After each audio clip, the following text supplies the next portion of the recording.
Buenas noches, mi nombre es y es un gusto saludarlos a nombre de la Biblioteca Nacional del Perú. Bienvenidos y bienvenidas a la sexta sesión del programa Historia del Perú, un ciclo de videoconferencias cuya finalidad es ofrecer a la ciudadanía un espacio para la reflexión sobre los procesos y acontecimientos que han marcado el devenir de nuestro país. Me es grato presentar en esta ocasión al doctor Charles Walker, doctor en Historia de América Latina por la Universidad de Chicago, magíster en Estudios Latinoamericanos por la Universidad de Stanford, bachiller en Estudios Latinoamericanos, con énfasis en Historia y Literatura Hispanoamericana por la Universidad de California. Durante su trayectoria ha sido docente de diversas universidades peruanas, como la Universidad San Antonio Abad del Cusco, y de extranjeras. Asimismo, ha publicado ampliamente sobre historia peruana, tanto en inglés como en español. Entre sus publicaciones destaca su libro, The Tupac Amaru Rebellion, el mismo que fue nombrado uno de los mejores libros del año por el Financial Times y ganó el premio Handley de la Pacific Coast Branch of the American Historical Association. Entre sus líneas de investigación destacan las temáticas de historia social, cultural e intelectual latinoamericanas, la historia de catástrofes y desastres naturales, la rebelión de Tupac Amaru, entre otros. Actualmente se desempeña como docente en la Universidad de California, Davis. En esta ocasión nos acompañará con su ponencia titulada Tupac Amaru II y las rebeliones en el Perú colonial. Sin más preámbulos, le cedemos el pase. Adelante, doctor Walker. Muy bien. Muchas gracias, Claudia. Muchas gracias. Quiero comenzar agradeciendo a la Biblioteca Nacional esa oportunidad de hablar con ustedes. También agradezco al público que tomó el tiempo para escucharme hablar de Tupac Amaru. Voy a dar una visión bastante amplia de la rebelión. No me voy a enfocar en un punto específico, sino una visión general. Yo parto de la suposición de que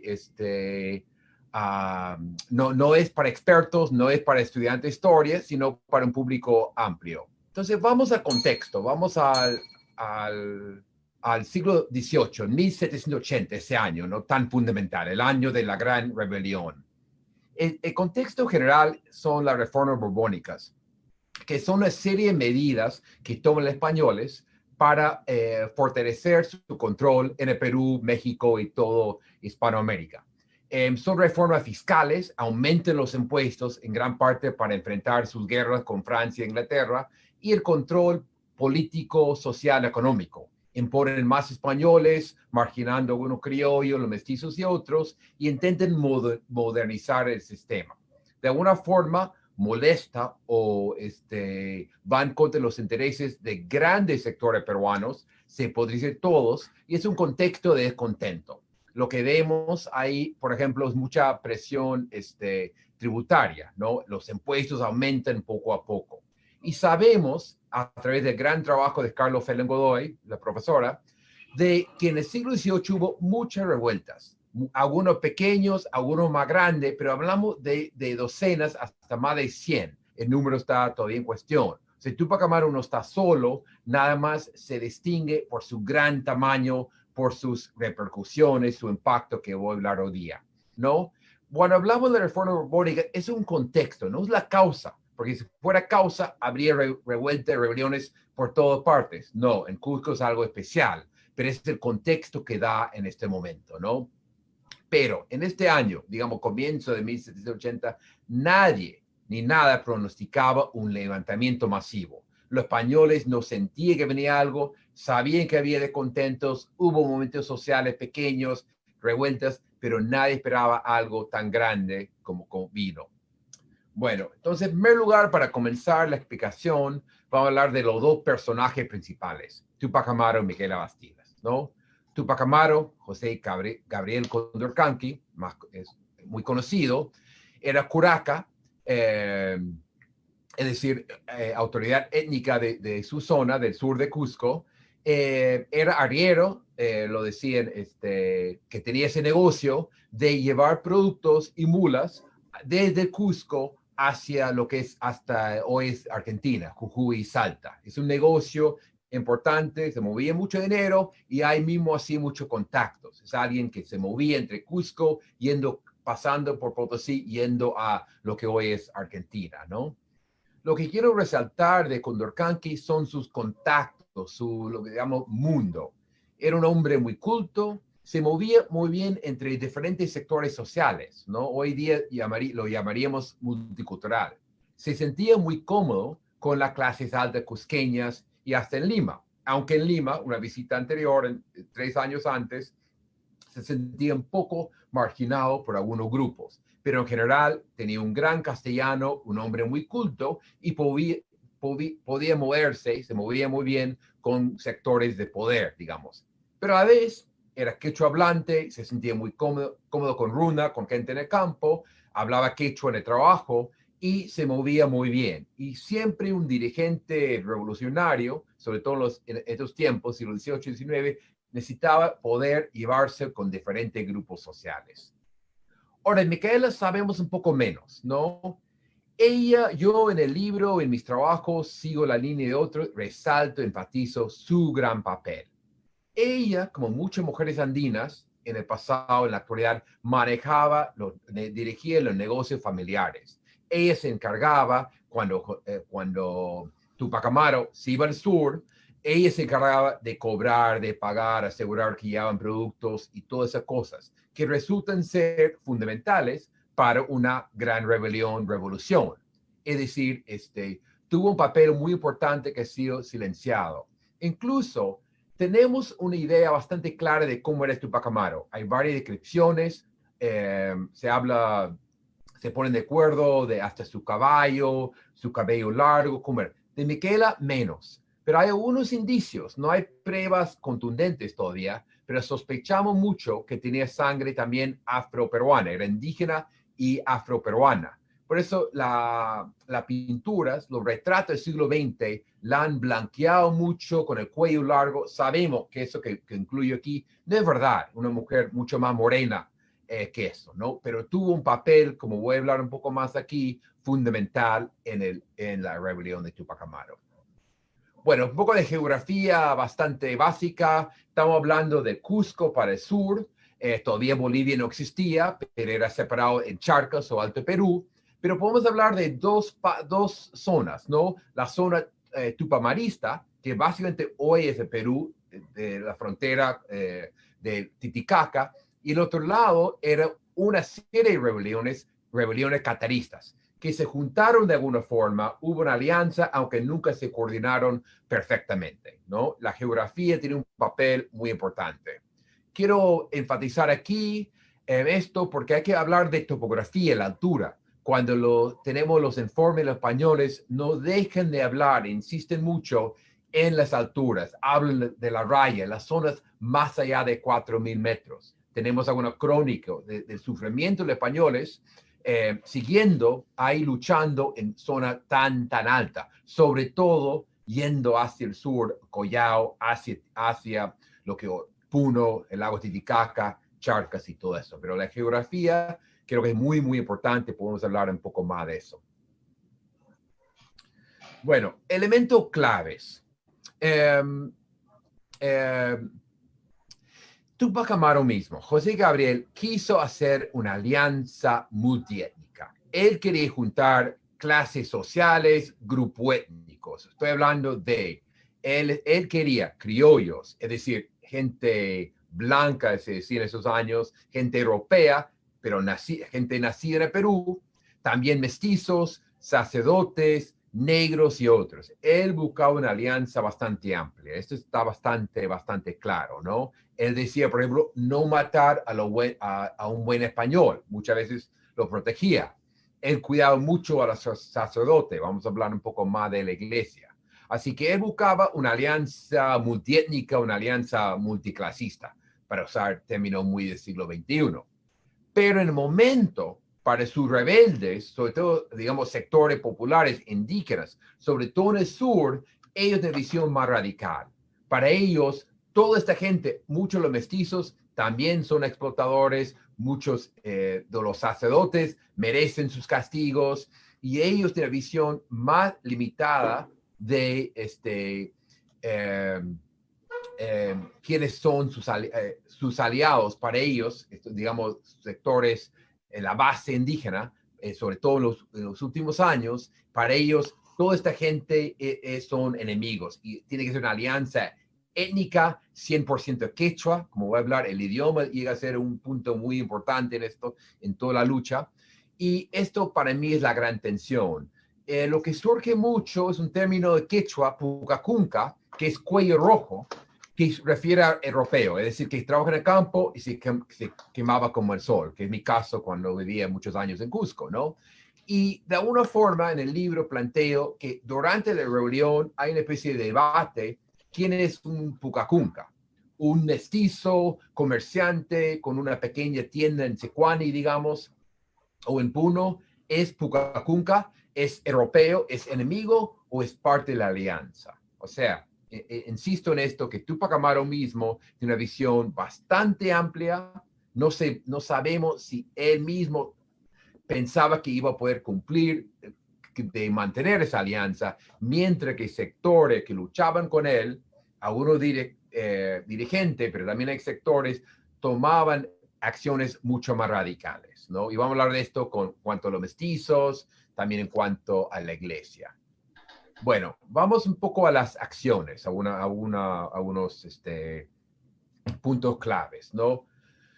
Cuando comienza, y voy a hablar del comienzo en un segundo, cuando comienza José Gabriel se va al sur. Él está preocupado que van a entrar los españoles por Arequipa o por La Paz, que tal vez desde hasta Argentina, Río de la Plata.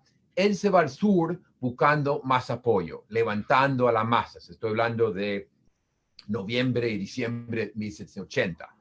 ¿Qué hacen? Porque es muy importante, voy a hablar de esto después. Cuando hay un movimiento social, y no solo en el siglo XVIII o el siglo XVI, yo diría en el siglo XX, XXI, hay que ver sus palabras, pero también sus acciones. Así que Tupac Amaru es muy complejo porque él dice calma, moderación, vamos a hacer una alianza amplia, pero a la vez en su campaña al sur está saqueando haciendas, está detrás de todos los españoles, perdona a unos, pero cualquiera que es corregidor, es conocido por su abuso, los quieren meter preso y peor, y muchas veces castigarlo, humillarlo y hasta matarlo.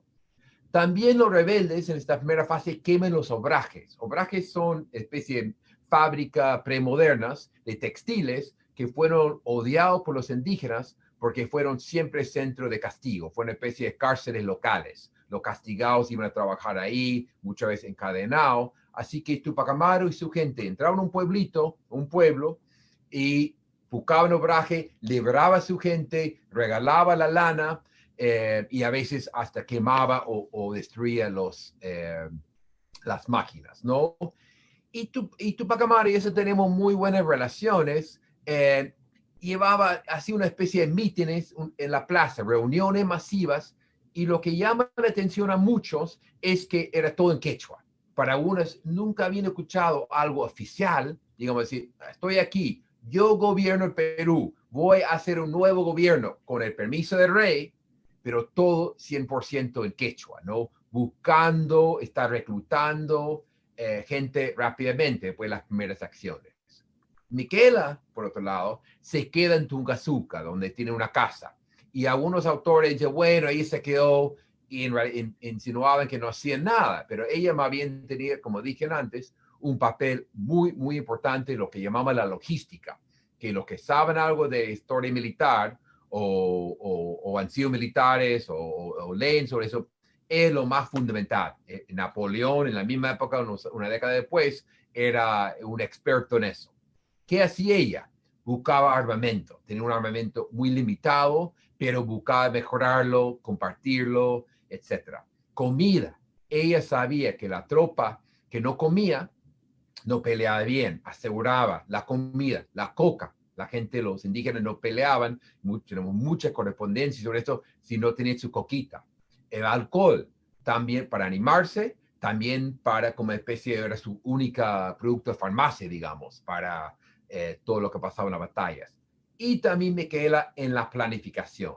Así que en esa primera fase, una división de trabajo bastante notable, José Gabriel en Caballo del Sur, Miquela en Tungazuca, y felizmente contamos con unas cartas que no, por tiempo no las puedo poner aquí, pero son bellísimas, entre ellos, con Micaela apurando José Gabriel con mucho cariño, pero regrésate, yo estoy muy cerca a Cusco, los españoles pueden venir a matarme a mí y a la familia, y José Gabriel pide paciencia, que va a regresar, pero quiero juntar más y asegurar que no venga gente, que no vengan enemigos desde Arequipa o desde el sur, ¿no? Esa es la primera fase, fines de 80.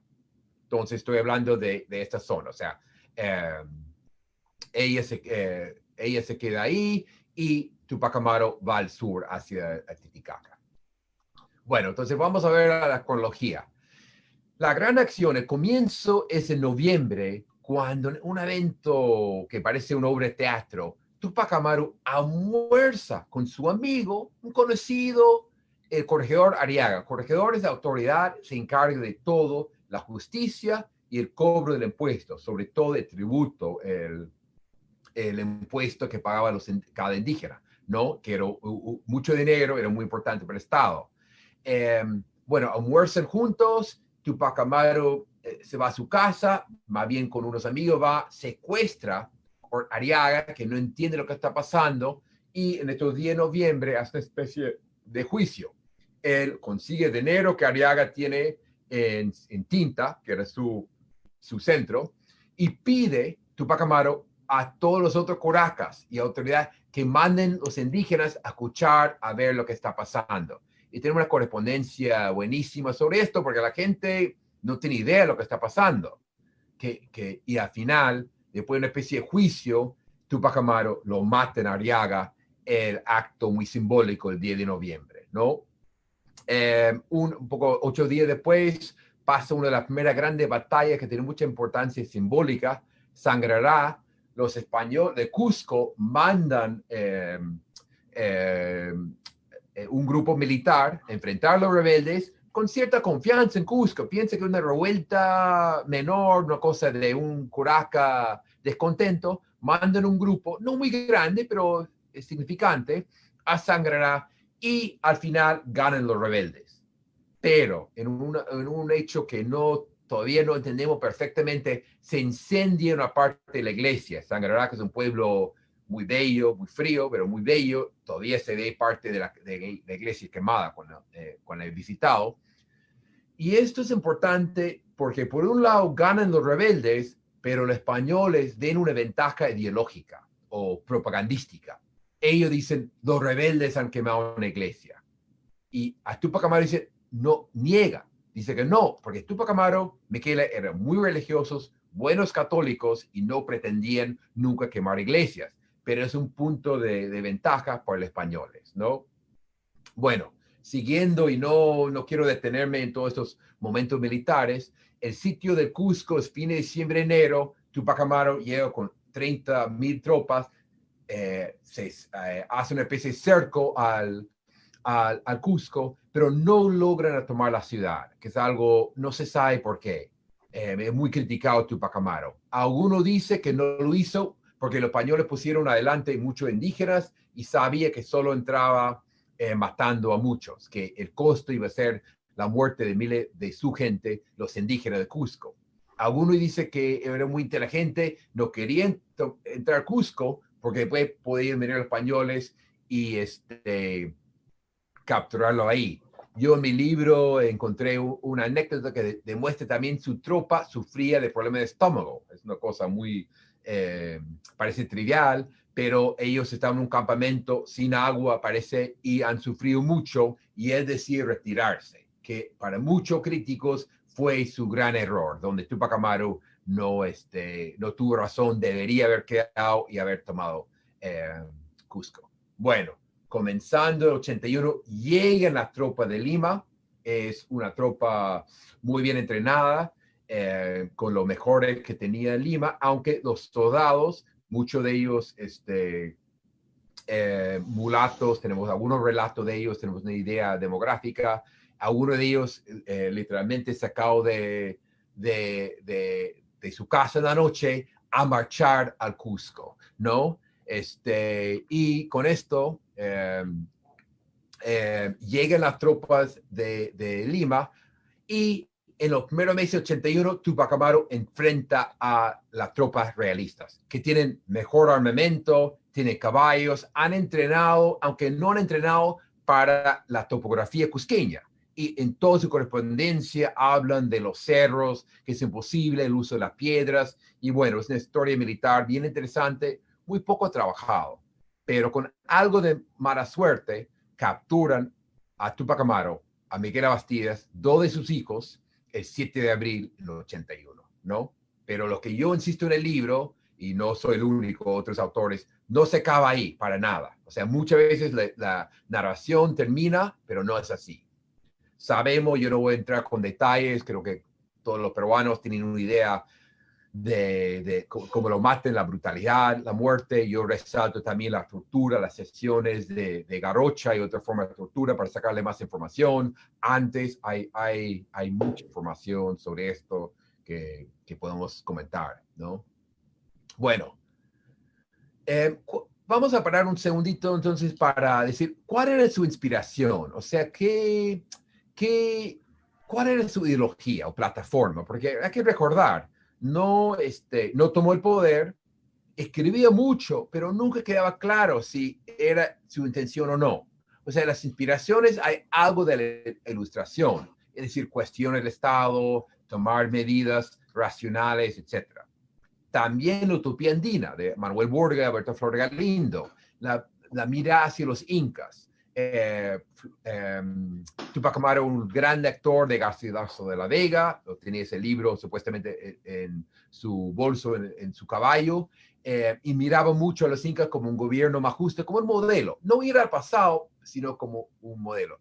También hay otras formas coloniales de revueltas tradicionales que usaba, es una especie de combinación. Y es importante recordar que todavía no había pasado la Revolución Francesa, la haitiana, la americana, la de Estados Unidos, estaba todavía en formación, o sea, no tenía grandes modelos.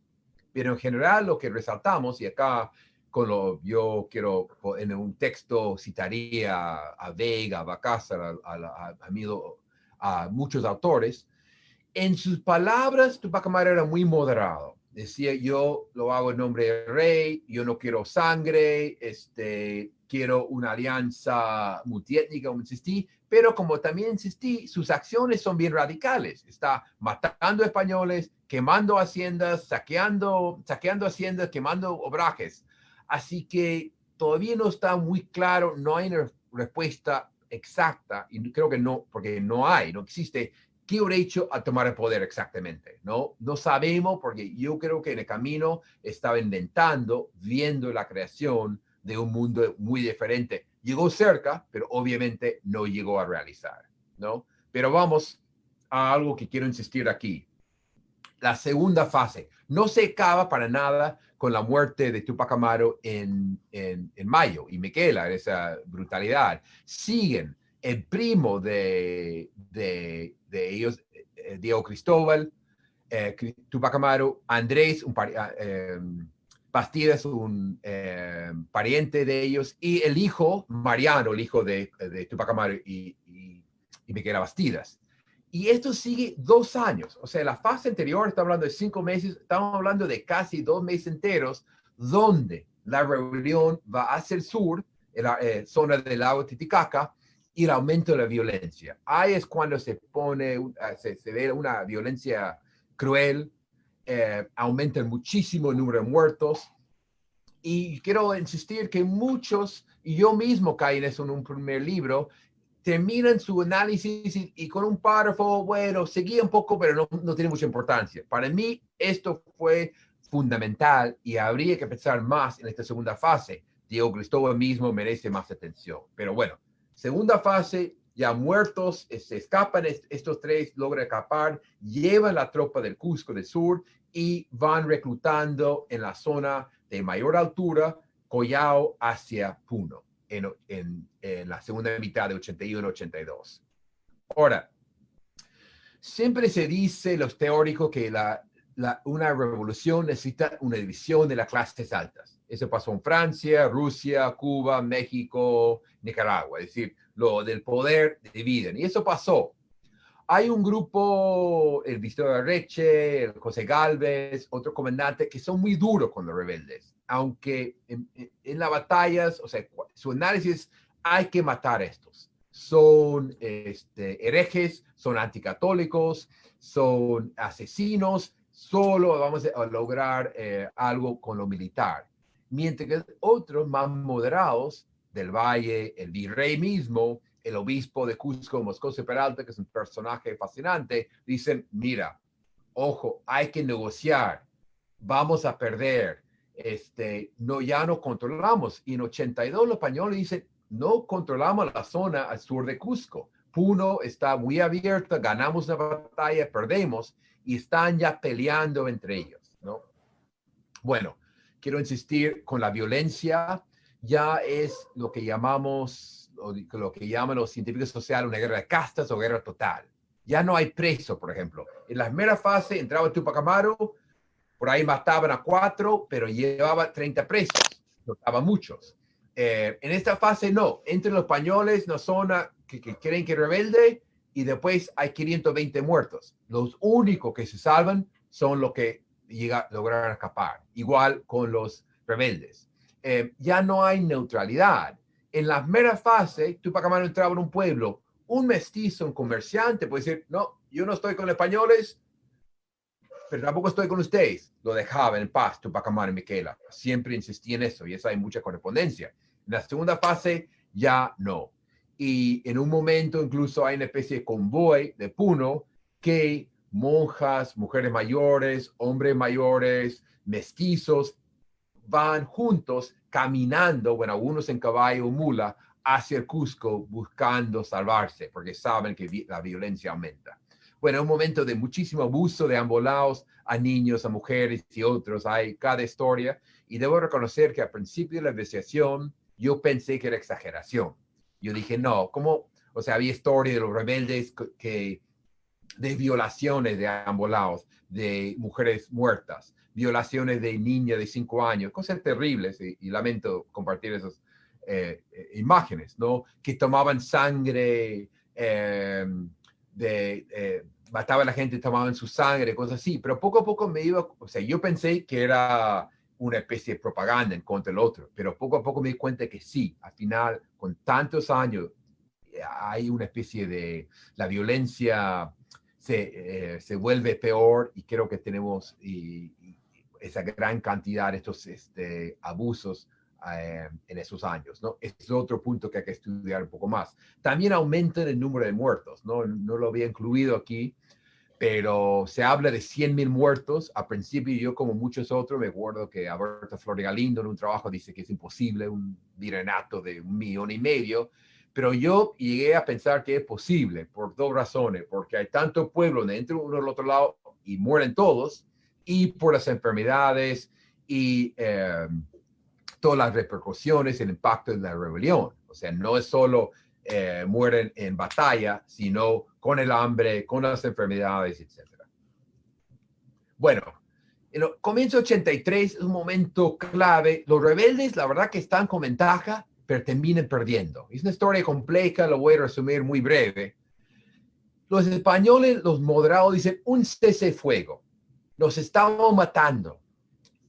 Todos tenemos hambre. Ya la cosecha se ha arruinado por 2 hasta 3 años. Esto significa, sobre todo en la Puna, hambre.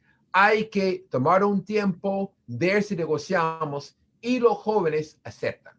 Hay que recordar, están cansados, están muy asustados. Diego Cristóbal tiene 26, los otros dos tienen 18 años. Están asustados porque han visto lo que pasa si lo capturan. Pero una historia compleja, lo duro dentro de los españoles, los acusan falsamente de no respetar la amnistía o el cese fuego, capturan a ellos, a los 3 líderes y 100 más, y al final Diego Cristóbal sufre una muerte bastante más cruel que su primo Tupac Amaru, es decir, con pinza caliente sacando su piel, cosas terribles. Pero esa segunda fase es importante por muchas razones, pero es el momento donde casi ganan.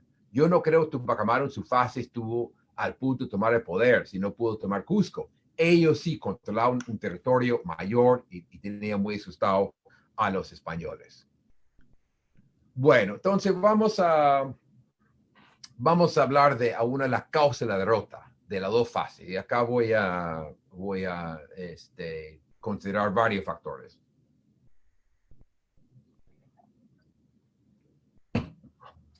Hay que primero siempre hablar de divisiones internas dentro de los rebeldes. Túpac Amaru soñó con una alianza amplia. Él quería incluir a todos, aparte de los españoles más abusivos. Pero con el tiempo, bueno, desde el principio, él no contaba con todo el apoyo de los curacas. Había curacas, sobre todo el Valle Sagrado, y se estudiaba muy bien Donato Amado, Carlos Felan, que no lo apoyó. Para ellos era inferior, no era tan importante de la jerarquía inca, etc. Había, como mencioné, muchos indígenas que peleaban, decía, yo no peleo para que este criollo, que es dueño de haciendas, tenga tanto dinero. Yo estoy en contra de ellos. Tiene una visión bastante más radical. Y comienzan estas divisiones en un mundo muy dividido. O sea, parte del colonialismo peruano es la gran cantidad de divisiones étnicas, lingüísticas, clasistas y todo eso. O sea, esto surgió, estas divisiones salieron bastante en la rebelión. Segundo punto, y quiero aquí resumir esto de la iglesia, que es otro tema muy, muy complicado. Como mencioné, Túpac Amaru y Miquel Abasís eran muy religiosos. Llevaban un sacerdote con ellos, respetaban la misa y nunca permitían a su gente tocar una iglesia, una monja, un cura, ¿no? Era intocable.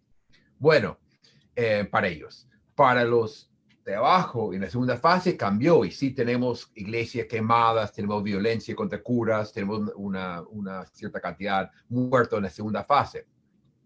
Pero el obispo, Moscoso Peralta, un tipo brillante, amigo, parece, de Túpac Amaru, toma dos medidas fundamentales que yo resalto mucho en el libro. Primero, separa a Túpac Amaru de la iglesia. Dice, ya no eres católico. Excomulgación. Y Túpac Amaru reclama en sus cartas con una gran pena, con un enojo enorme, pero una gran pena. Dice, yo soy muy católico, usted no tiene derecho a hacerlo porque soy indígena. Y en realidad no tenía, pero durante una gran rebelión no tenía cómo negociar. Y esto, los españoles, los realistas, digamos, comienzan con la propaganda. Estos son herejes, no son creyentes, no son católicos. Y esto tiene un peso ideológico, estratégico. Tenemos varias relaciones con indígenas, por ejemplo, que no querían tocar cadáveres de los rebeldes muertos. Decían, no, son herejes. Y tenían miedo. La otra decisión de Moscoso Peralta, muy inteligente, es que él lo permite a sus curas, digamos, de la zona roja, la zona de centro de Túpac Amaru, en la primera fase. Los curas de pueblos como Tinta, Sicuani, no me acuerdo bien todos los nombres, me acuerdo, Congate, está en el libro, piden el permiso para ir a Lima o para ir a Cusco, por lo menos, escapar de noche. Y él dice, no, quédense ahí. Túpac Amaru no le va a hacer nada y usted puede mantener, digamos, los ánimos de la gente que no apoya a la rebelión. Y eso fue para Túpac Amaru un momento muy difícil, porque por un lado tenía sacerdotes haciendo misas, hablando mal de los rebeldes. Él no le gustó, pero sabía si mataba al cura, o sea, iba en contra de su fe, y segundo, en términos de apoyo, iba a perjudicar también. Así que Moscoso Peralta logra mantener esa base ideológica de solidaridad en el centro de la rebelión de Túpac Amaru, su zona donde controlaba todo. Ya los hacendados han venido, los militares no pisaban hasta el otro año, pero los curas seguían haciendo su misa contra los rebeldes, llamándolos herejes, animando a los que estaban en favor, que no estaban a favor de la rebelión. Esto me parece fundamental. Como siempre, la iglesia está dividida. O sea, cuando hablamos de la iglesia católica, hay que hablar en plural. Había curas que apoyaban la rebelión, ¿no? Pero había muchos que no. Y Moscoso Peralta, que era amigo de Túpac Amaru, hay una ironía increíble que al final de su vida, a pesar de haber sido fundamental en la derrota de Tupac Amaru, lo acusan de haber sido demasiado blando o suave con la rebelión y enfrenta un juicio interminable en España. Y ese señor arequipeño, que fomentó mucho la cultura, tiene una colección de arte única, parece, termina en España, un caso aparte. Esto está en un libro que publicamos con la Biblioteca Nacional, por si acaso. Así que bueno. También porque pierde. Entonces, divisiones internas. La iglesia, mala suerte. Siempre hay que ir hacia estos detalles menores. Hay varios momentos, Tupac Amaru estaba al punto de atacar a los españoles y cayó nieve, no pudo llegar. O sea, tuvo algunas desconexiones de comunicación. O sea, hay momentos donde se puede, siguiendo la historia militar, ver una historia alternativa donde Tupac Amaru se escapaba al sur. Y si él dirigía la segunda fase, hubiera sido diferente. No sé, esto ya es historia contrafáctico, pero en realidad estuvo muy, muy fuerte su captura, tuvo más bien suerte los españoles. Y finalmente, causa de la derrota, es mucho pedir que ganen. Es decir, eran un grupo, sí representaba la mayoría de surandinos, los indígenas, quechohablantes, pero no tenía armamento, no habían entrenado, enfrentaba un Estado bastante capaz en reaccionar militarmente, no tal vez en grande batalla, pero sabía reaccionar, tenía caballos, tenía armamento, y llegar a derrotar a los españoles es mucho. Es decir, o sea, no era probable, no llama la atención que hayan perdido, y más bien nos llama la atención de un comienzo más o menos humilde, cómo logran tener esa rebelión, la más grande de la historia hispanoamericana colonial, o sea, en el siglo XVI, XVIII, tan masivo, con casi tomando el poder. Bueno, estas son algunas causas de la derrota. Ahora, la represión fue brutal, sin duda. Los españoles entran castigan a los dirigentes. Van hacia, en realidad, los juicios, la crueldad se ve contra toda la familia de Tupac Amaru, incluso muchos que son parientes lejanos, que tienen la mala suerte de tener el apellido Condorcanqui, algunos de la zona yendo hacia lo que es la selva, pero querían deshacerse de esa familia. También los españoles van contra los criollos cusqueños, los amigos de Tupac Amaru que supuestamente lo había apoyado. Hay familias muy conocidas que enfrentan el juicio de muchos años, de décadas, teniendo que mostrar su lealtad a la corona, diciendo, ustedes son el peligro. Y para los españoles, algo que explico en el libro, ellos no creen que un indígena pudo haber pensado, imaginado una rebelión tan compleja. Y de alguna forma no hay juicios masivos a indígenas, aunque hayan apoyado la rebelión, y tampoco hay un exterminio, no hay un genocidio, es falso esto. No hay un esfuerzo de ir a matar a todos los indígenas. Durante la rebelión sí, pero una vez que hay ese cese de fuego, después el engaño, matan a los 3 dirigentes, ya no hay muertos masivos. Y yo explico esto por 2 razones y nos lleva a la pregunta de si perdieron. Hubo represión, pero y hubo un esfuerzo, hubo un plan de una especie de genocidio cultural, de no permitir quechua, que hasta hoy es el idioma más hablado por más de 10 millones de personas. No permitir Inca Garcilaso, no permitir bailes incas, una serie de medidas que resultaban imposibles, porque en primer lugar los españoles no tenían ni el dinero ni la capacidad de imponer una especie de proyecto cultural, de un cambio cultural tan radical. O sea, esto quedó en papel, digamos, ¿no? También hay otro aspecto que investigadores como Víctor Peralta, Noria Sala y Vila, Margaret Najarro en Cusco han resaltado, es que los indígenas después tímidamente sabían negociar. Es decir, hay muchos pueblos que sí eran pueblos rebeldes. 10, 20 años después, autoridades dicen, ya, vamos a respetar, pero insinuando por favor, no manden autoridad que es muy abusivo. No queremos que vuelva Tupac Amaru. O sea, insinúan que hay una amenaza y los españoles reconocen que habían ganado con las justas y que su poder era bastante tenue en la zona. Y por lo tanto hay una especie de negociación. O sea que uno pensaría, termina Tupac Amaru y va a haber una especie de genocidio, ¿no? No hay, porque los españoles no pueden, realmente no tienen ni fondos ni recursos, pero saben el gran peligro, que no pueden hacerlo si no ponen en peligro de otro movimiento social.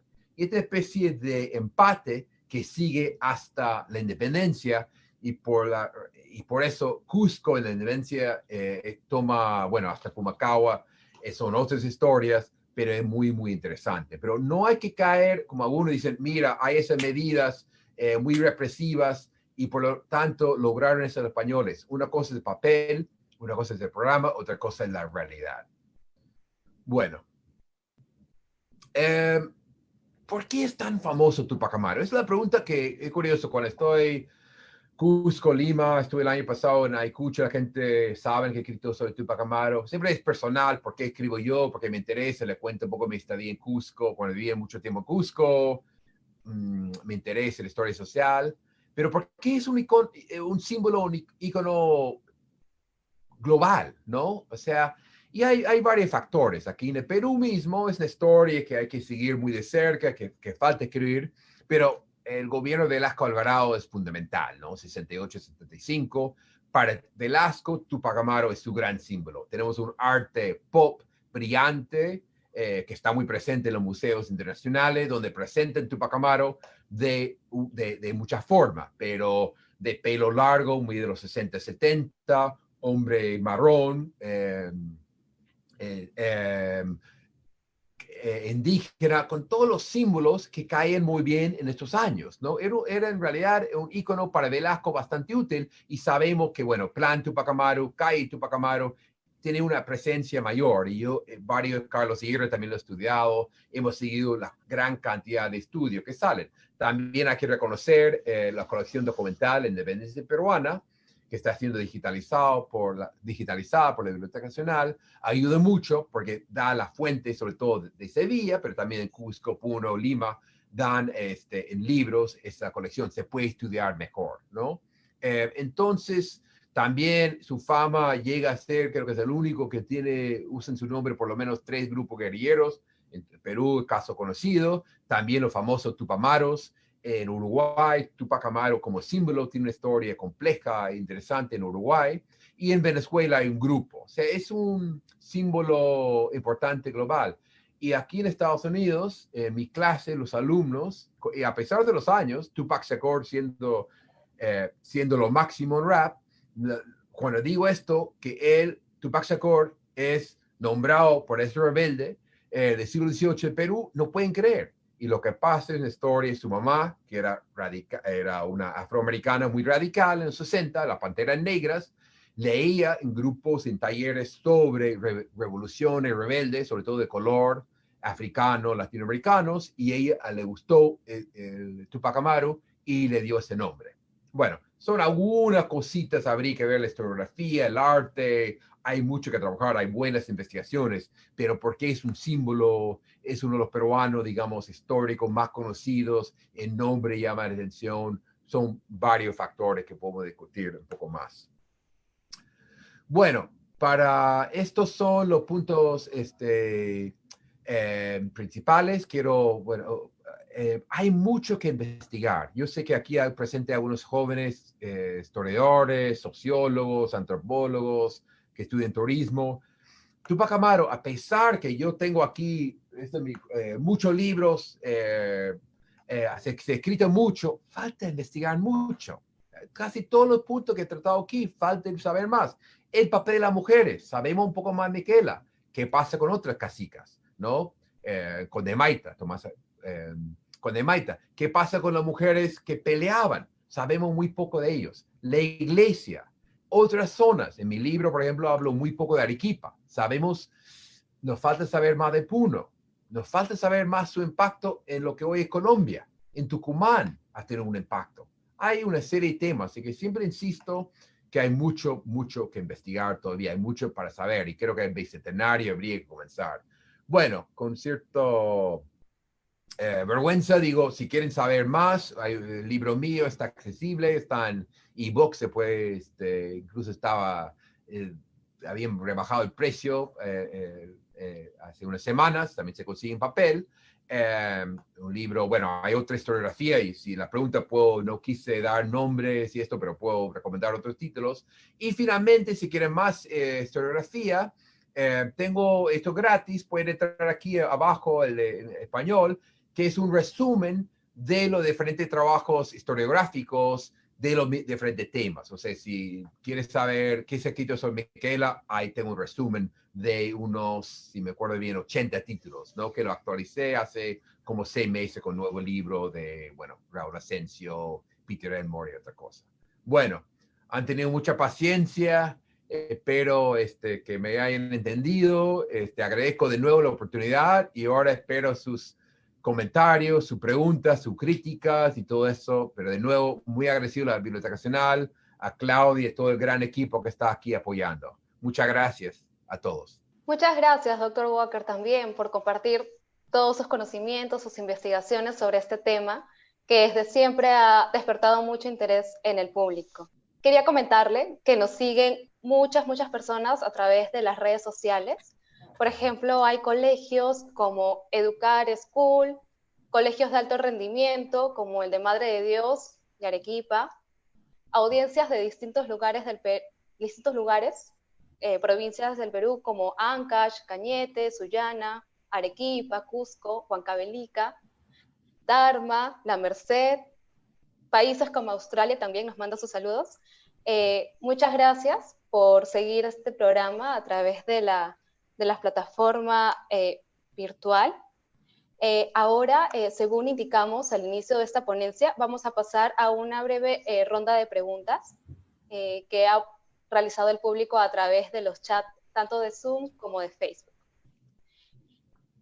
A ver, para empezar con la primera pregunta es de Facebook, de Leandro Acure Pinto. Él nos pregunta, ¿hasta qué punto podemos afirmar que Tupac Amaru se rebeló por sus intereses de comerciante y no tanto por la explotación de los indígenas? Yo no soy de esa idea. Lo he dicho mucho, que él mismo se frustró y que perdió un juicio, que estaba frustrado. Y se entiende, es un buen argumento, se tiene algo de contenido, pero a matar a un corregidor, él sabía que era un hombre que estaba en su vida en peligro. O sea, que nunca, o sea, comenzar una rebelión, matar a una autoridad es poner su vida, la vida de su familia en peligro. Así que ya no tenía para negociar, ya era 100%. Por eso yo creo que tiene una visión mucho más radical, ¿no? Puede ser una especie de ego muy importante, la creencia que podía lograr hacerlo, pero no creo porque si uno quería negociar y mejorar las condiciones personales o familiares de un sector, digamos, Caracas, matar a un corregidor es un paso bastante peligroso. Pero es un buen argumento, con mucho respeto digo eso. A ver, la siguiente pregunta es de la plataforma Zoom. Jorge Pajuelo nos indica lo siguiente. La gran masa de combatientes durante la Gran Rebelión fue india y dirigida por curacas como Pumacagua, y se ve que no tenían reparo en pelear contra los hombres de Tupac Amaru, que eran también indígenas. ¿Puede explicarse esto por diferencias étnicas o intereses de los curacas dirigentes? Sí, yo creo que en gran parte sí. O sea, Tupac Amaru al principio no logró el apoyo de, como mencioné brevemente, eso he trabajado mucho, desde Carlos Fellen, entre otros, del Valle Sagrado, que se creían superiores Tupac Amaru, y Pumacao por varias razones no lo apoyó. Y ahí sí, o sea, cuando vemos la batalla, cuando, digamos, imaginamos una batalla, no es españoles contra indígenas, es indígena contra indígena, porque la tropa realista o es rebelde, cuando llegan los españoles costa, es mulato, mestizo, afroperuanos contra los indígenas, ¿no? Es por rivalidad, es por la falta de respeto entre ellos, ¿no? Ahora, ¿por qué lo que es muy difícil estudiar son, digamos, ¿por qué las tropas realistas? Porque no tenemos ni sus nombres. O sea, cuando el Pumacahua va a pelear, dicen 128 indígenas, podemos suponer que son de Chinchero, que era Curaca de ahí, pero no sabemos nada. Igual pasa con los realistas. A mí, una de mis grandes frustraciones en el libro es que yo quería imaginar y pensar en estos afroperuanos, mulatos, había negros, o sea, había descripciones, pero ni un nombre. Y están ahí, se van al sur a pelear por 2 años, terminan peleando sin zapatos, sufriendo. No podemos darles nombre porque no, o sea, yo tengo esperanza, una vez un hallazgo milagroso en el archivo militar, pero no encontramos. Pero para volver a la pregunta, sí, creo que son rivalidades. Y bueno, entender por qué los de abajo pelean es también obligación. Tampoco era no podían no seguir su coraca. Pero muy buena pregunta, es bien importante. Muchas gracias. Continuamos con la siguiente, es de la plataforma Facebook. Lucía Struque nos pregunta, ¿podría explicar cuál ha sido la influencia de la rebelión de Tupac Amaru en los movimientos independentistas de América? Ha sido, ha sido, al principio yo contestaba, en general contesto, ha sido menor de lo que pensamos. Los españoles logran de alguna forma silenciarlo. O sea, no entra, a pesar de ser algo tan masivo, no entra los pocos periódicos de ese entonces, no entra, digamos, las noticias. En España no tiene el impacto todavía hasta 1820, 30, 40. O sea, no es el símbolo que uno esperaría, ¿no? O sea, de alguna forma eh, tiene un impacto negativo en el sentido, para muchos en Lima dicen, mira, esto es una guerra de casta, si nos levantamos contra los españoles, los indígenas nos van a matar. Estoy simplificando, pero digamos, aumenta las tensiones costeñas, andinas, étnicas de alguna forma, el miedo al indígena rebelde, ¿no? Pero ahora poco a poco estamos encontrando, por ejemplo, hace otra investigación sobre el medio hermano, Juan Bautista Tupac Amaru, en Venezuela. Yo no sabía, creo que yo nunca había visto, lo que luchaban era los llaneros. Tupac Amaru era un símbolo para ellos, o sea, tiene cierto impacto, pero en la independencia, en la fase andina, como ahora el líder es Pumacahua y los angulos, no figura mucho su nombre. En la segunda fase tampoco. Es bien complicado, pero es menos de lo que yo esperaba. Ahora, Sonia Olano nos pregunta lo siguiente. ¿Qué tan importante fue el papel de las mujeres en estas rebeliones? Sí, fue bien importante. Y digo, el liderazgo, Micaela, y yo desde el principio, yo no esperaba escribir tanto sobre ella, porque francamente yo mismo caía en suponer que era importante, pero tanto. Pero, o sea, para escribir el libro tuve que aprender bastante sobre la historia militar. Hay lo que insisten todo, la logística es todo, y ella se encargaba de eso, ¿no? Y, o sea, del liderazgo hay ella, otras casicas son bien importantes. Por otro lado, digamos, la base es otro que es muy difícil estudiar. Las mujeres, las rabonas, soldaderas, tienen una serie de nombres, pero cuando hablamos de 20,000 rebeldes o 25 yendo a Cusco, no son puros hombres. Hay mujeres que van y ¿qué están haciendo? Ellos hacen el campamento, buscan leña, buscan agua, cocinan, pero también pelean. Pero es otro grupo, y esto por eso me encantaría, es tema de tesis, porque con mucha paciencia preguntar, no hay nombres, o sea, no hay juicio contra ellas. Por eso tendemos a tener visión sin mujer en las batallas, aunque una que otra fuente te da una idea de que sí las mujeres peleaban, pero esa parte es fundamental. O sea, ningún ejército puede pelear. O sea, vuelvo al ejemplo de Napoleón, es que se movía 100,000 personas, pero el campamento estaba, nunca faltaba comida, nunca faltaba armamento, nunca faltaban. Eso hacían las mujeres. Esto es algo que hay que estudiar mucho más. Peter Segarra nos pregunta lo siguiente. ¿Es posible estudiar casos particulares de familias o indígenas comunes que se unieron a la Gran Rebelión? Sí, no es fácil, pero se puede. O sea, por ejemplo, la colección documental Independencia Peruana tiene buenos índices, o en papel y ahora que se está digitalizando, y se puede seguir con los nombres, por ejemplo. Yo lo que hice, por ejemplo, no me acuerdo del ejemplo, pero digamos, encontraba algo sobre, me acuerdo el nombre, Víctor Canqui, y mirando todos los tomos, encontré que tiene un primo que peleó por ahí. Se puede ir juntando información, ¿no? También aprovechando de archivos locales. Es complicado con lo digital, hay que tener mucho cuidado con los apellidos. Estaba con un alumno en Cusco trabajando y sabemos que los apellidos se escriben de muchas formas, así que él buscaba un ejemplo fácil, Guamán, con G, y también con H, ese tipo de cosas. Se puede. Ahora, no es fácil, no es mis... yo soy de San Jerónimo, quiero ver el papel de hace muchas generaciones, qué papel tenían. Hay que tener un poco de suerte, indagar bastante, no es automático, pero sí se puede. Y esto, microestudios hay que hacer más. Chumbivilca, por ejemplo, un pueblo muy importante, tiene un archivo y tiene mucha información, hay mucha información, se ha trabajado poco. Ahora, la siguiente pregunta es de Diego Andrés. Ujú. Él nos pregunta, ¿cuál fue la participación de los aymaras en la rebelión? Sí, bueno, los aymaras, más que nada están, o sea, cuando hablamos de aymara, estamos pensando más en lo que es hoy Bolivia, en los cataristas, ¿no? Que era un levantamiento eh, radical o masivamente aymara, ¿no? Pero tampoco hay que exagerar. Yo he visto algunos textos escolares que ponen Tupac Amaru 100% quechua y los cataristas, Tupac Katari, aymara. Incluso a un historiador dijo que no se entendía en la frontera, que es totalmente falso, porque hasta hoy día son sociedades a veces trilingües, ¿no? El comerciante aymara sabe negociar en castellano y sabe negociar en quechua también. Y seguramente si va a la ciudad y aprende inglés. Así que aymara hubo en Vilcapasa, por ejemplo, la zona de Puno, esa zona radical tenía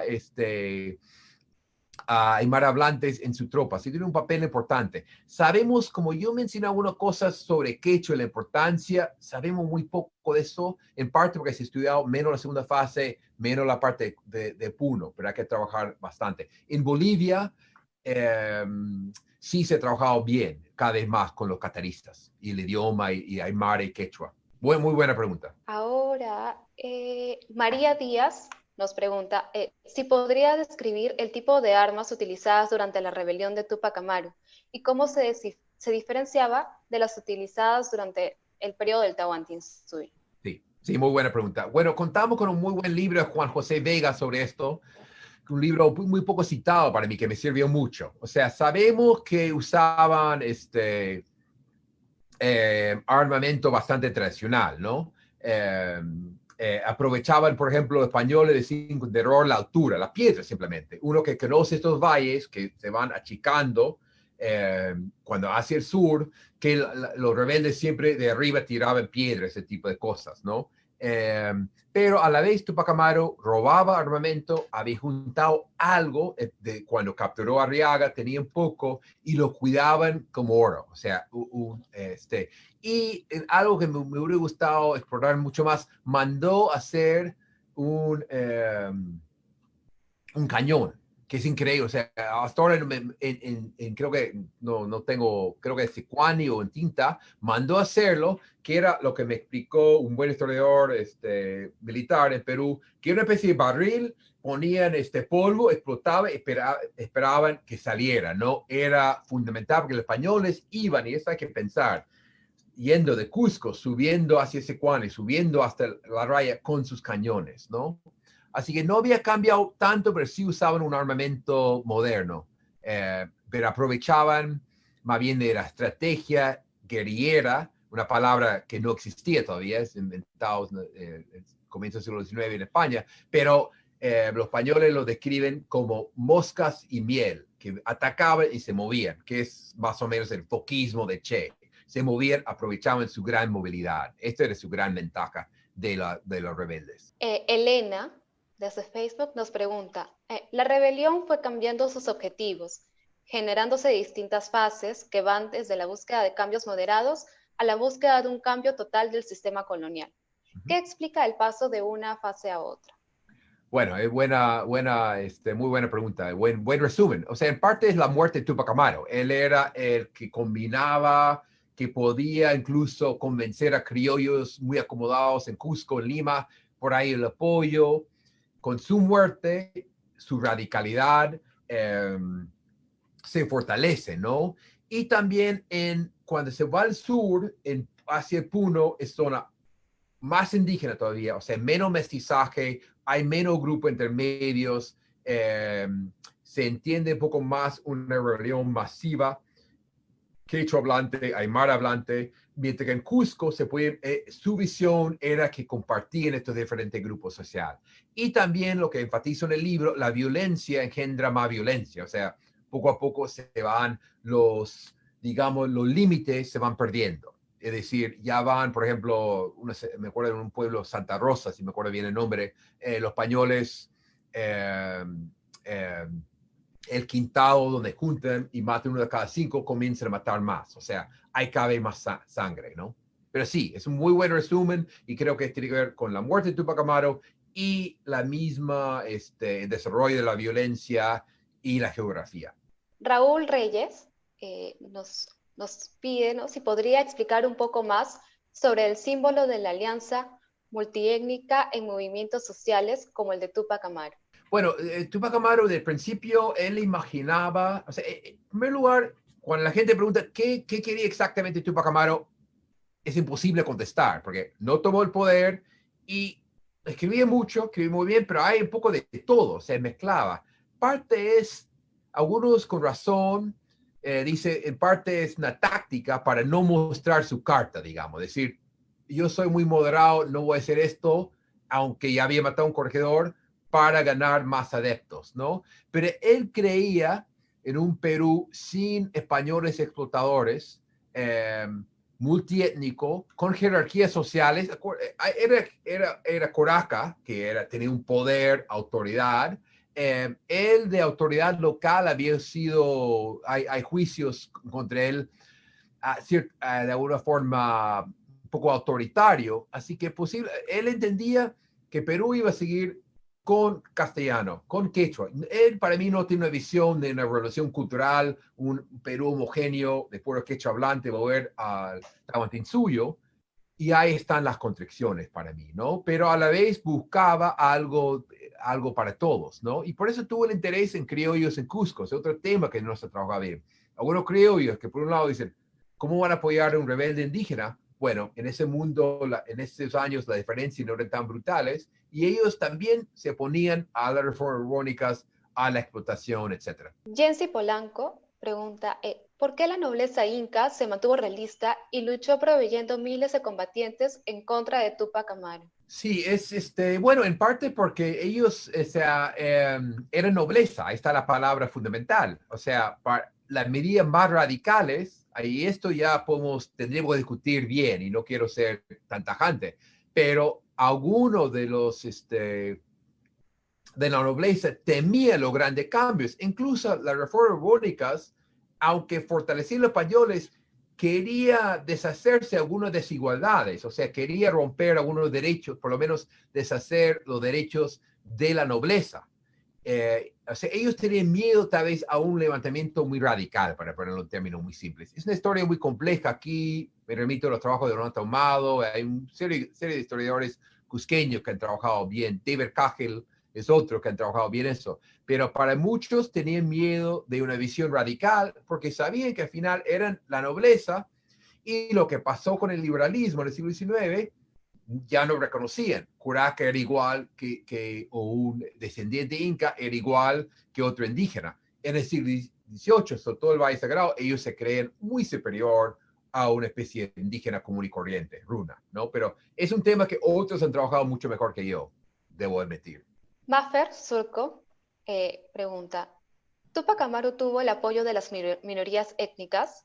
¿Su participación fue determinante para la derrota de Tupac Amaru, de las minorías étnicas? Hablamos. Bueno, ¿quiénes son los? Eso depende de cómo se define las minorías étnicas. Me acuerdo que una charla pública del gran Carlos Iván de Gregore, muy recordado hace unos 20 años, creo que fue en Estados Unidos o en México, creo, dijo, hay que recordar que en el Perú la minoría étnica son la gran mayoría.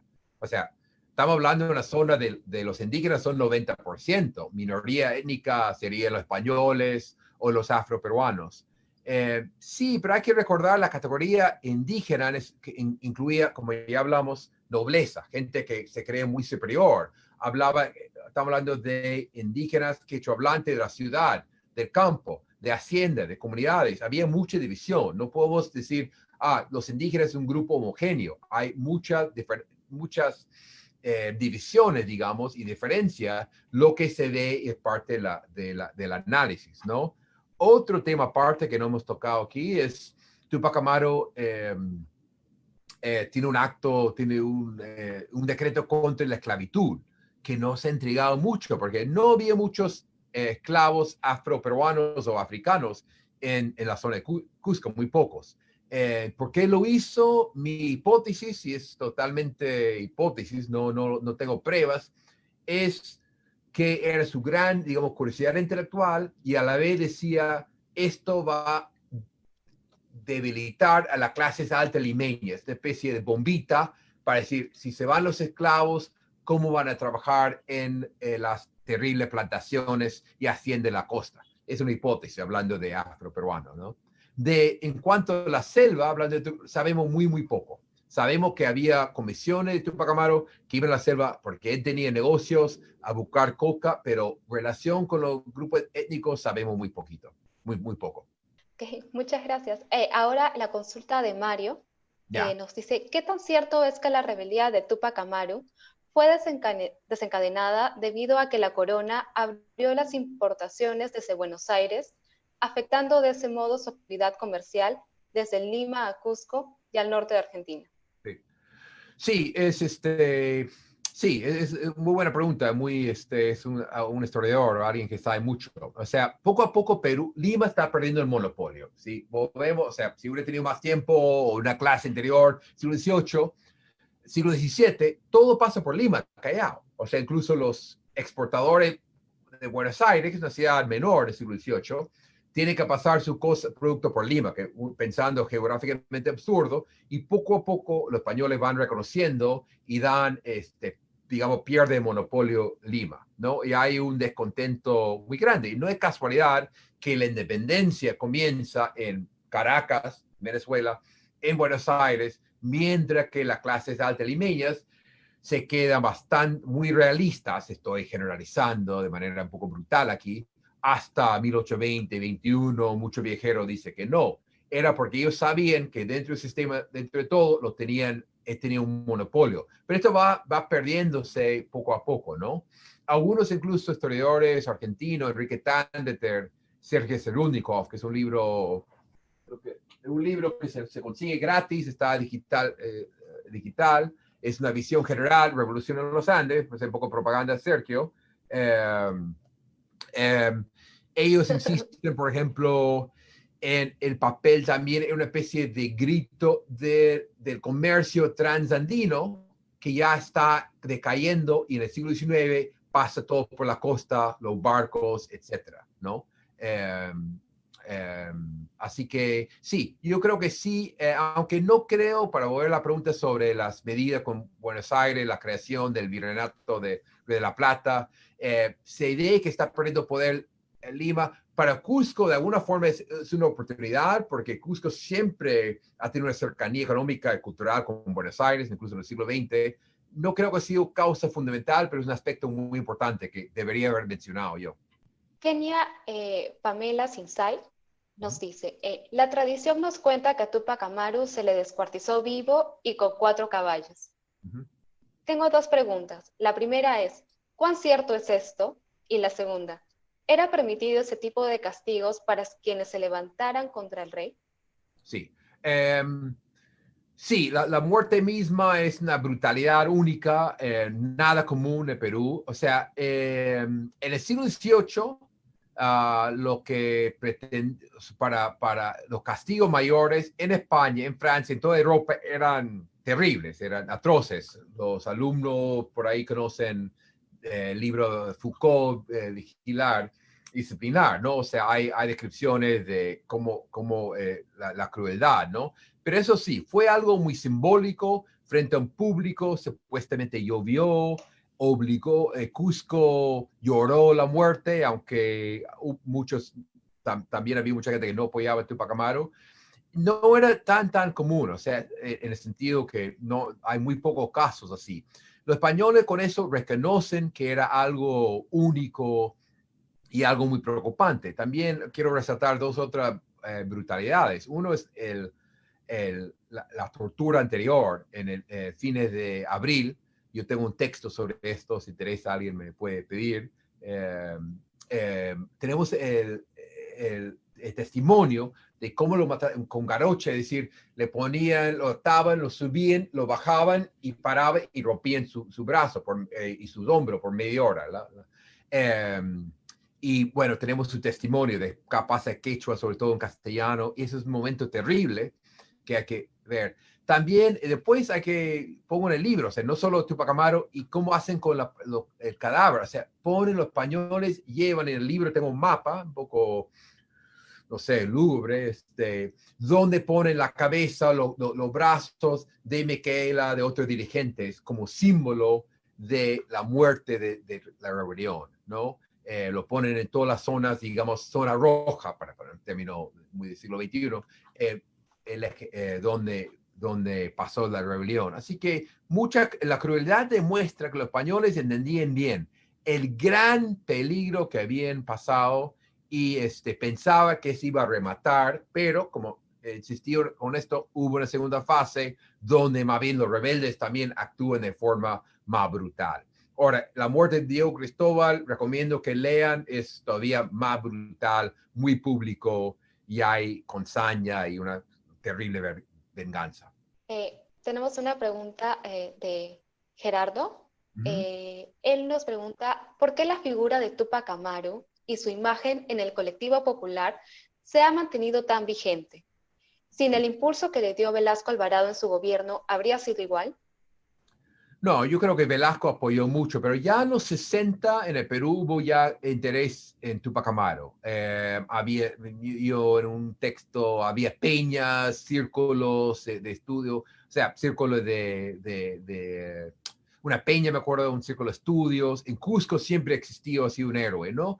Yo creo que o sea, en parte porque es un buen símbolo, hay relato que un hombre guapo, un rebelde de verdad, el caballo, o sea, y Velasco y sus grandes artistas, Ruiz Velasco, bueno, no voy a mencionar a todos, eh, trabajaron muy bien eso, ¿no? Y bueno, sobre todo un país donde muchos de los héroes son costeños, blancos, etcétera. Tenemos la poesía de Antonio Cisneros, ¿no? Tupac Amaru, que era como el símbolo que necesitaba el Perú. Yo creo y cambia, ¿no? Hay una visión muy radical, una visión más moderada, una visión cusqueña. En Cusco, por ejemplo, y eso he discutido públicamente en Cusco, ¿no? O sea, hay una visión de que todo Cusco apoyó a Tupac Amaru. No era así, ¿no? Los historiadores cusqueños obviamente saben eso y lo reconocen, pero hay temas de discutir aquí. Pero sí, hay que ver por qué en los años 20, 30, 40, siglo XX hay mucho que estudiar ahí, ¿no? Y sus diferentes símbolos. Yo lo que resalto es, a mí lo que me cuesta entender es cómo han aceptado blanquear a Micaela Bastidas, ¿no? En un momento, una charla, en un momento dije, o sea, parece una especie de Barbie andina, con el cuello largo, muy blanca. Así no era físicamente. Andrea Bustamante nos pregunta, ¿los hechos ocurridos durante la rebelión tienen relación con que se acentúe la represión hacia los grupos indígenas? Sí, sin duda. O sea, obviamente la rebelión misma se vuelve más violenta, la represión más violenta, o sea, cada una, es algo, como algunos dicen, algo casi bíblico, que aumenta la violencia. Posterior hay una especie de lo que algunos, Pablo Macera llamaba, si me acuerdo bien, el gran miedo, el miedo hacia los Andes, la creencia que eran muy rebeldes, que eran herejes, dejó para muchos un mal sabor, sobre todo los no indígenas, ¿no? Los españoles, como expliqué un poco, tienen una visión muy anti-inca, anti-quechua, que querían poner, hay una serie de medidas muy conocidas, pero insisto, se quedan en papel, es decir, o sea, no logran implementar. O sea, por ejemplo, dicen que no quechua 100% en castellano. Imposible porque no había curas suficientes que hablaban castellano. Las misas en 1790, 1800, muchos son en quechua, por ejemplo. Un ejemplo, ¿no? Y otros hablan de una especie de desquechuización o algo así, resulta imposible y por eso tenemos más de 10 millones de quechua hablantes hoy en día. José Manuel Landauro nos pregunta, antes de la rebelión, ¿estuvo Túpac Amaru en Lima? Y de haber sido así, ¿lo que hizo en la capital influyó en su decisión de rebelarse? Sí, sí, mucho. Es para una obra de teatro, una película, porque tenemos muy buenos relatos. Hasta me encanta porque los españoles después investiguen qué hizo, con quién estaba, porque quieren ver, o sea, ellos tienen una visión muy clasista, creen que los indígenas no pueden concebir algo tan complejo, por lo tanto tiene que haber algún criollo y buscan en los juicios que están todos publicados, colección documental, miles de páginas, felizmente por historiadores. Ellos, por ejemplo, entrevistan un tamalero, el que les vende sube a su casa, están muy cerca de la Plaza de Armas, en un segundo piso, y le vende a ellos tamales y escucha de lo que hablan, su fantasía, con quién se juntan, ¿no? Sí, Micaela Bastías tiene esa que Lima abrió los ojos a Túpac Amaru, en parte porque perdió un juicio sobre el marquesado de Oropesa y él esperaba más respeto. Y por ahí como la pregunta si era por intereses personales, si hubiera Lima y hubiera sido recibido como gran héroe, hubiera recibido todo lo que quería, tal vez la historia hubiera sido diferente. Eso siempre pasa con Túpac Amaru, pasa con cualquier movimiento social, o sea, o un cambio puede haber cambiado todo. Pero también hay varios indicios que él esperaba poco más atención, mayor respeto. O sea, Lima en ese entonces, él no lo trataba como indio, o sea, común. Reconocía en su rango que era Juraca, pero él esperaba un poco más respeto todavía. Él tiene una visión bastante... él tiene una visión de autoimportancia bastante elevada, ¿no? Así que de Lima sí le cambió mucho. Y también ahí es donde aprovecha si hay algo de la ilustración. Ahí en Lima aprendió, habló con gente, aprendió más sobre Garcilaso la Vega. Le cambió bastante la vida. Yo tengo no sé, unas páginas, pero me hubiera gustado escribir más y siempre he pensado, da para una bonita obra de teatro. Continuamos tenemos tiempo para algunas preguntas más todavía. Eh, Giancarlo Arana nos pregunta, o en realidad es más una opinión, ¿no? Para Sí. usted, ¿cuál cree que ha sido el legado de Túpac Amaru? Bueno, Túpac Amaru es es un héroe para todos, en el sentido que hay Túpac Amaru muy radical, hay Túpac Amaru muy religioso, hay Túpac Amaru multiclasista, o sea que de esa forma explica un poco por qué hay la mistificación, porque no entra en varios mundos, ¿no? Pero yo creo que sí, o sea, a mí obviamente me fascina, he dedicado muchos años a investigar y sigo con otros proyectos vinculados.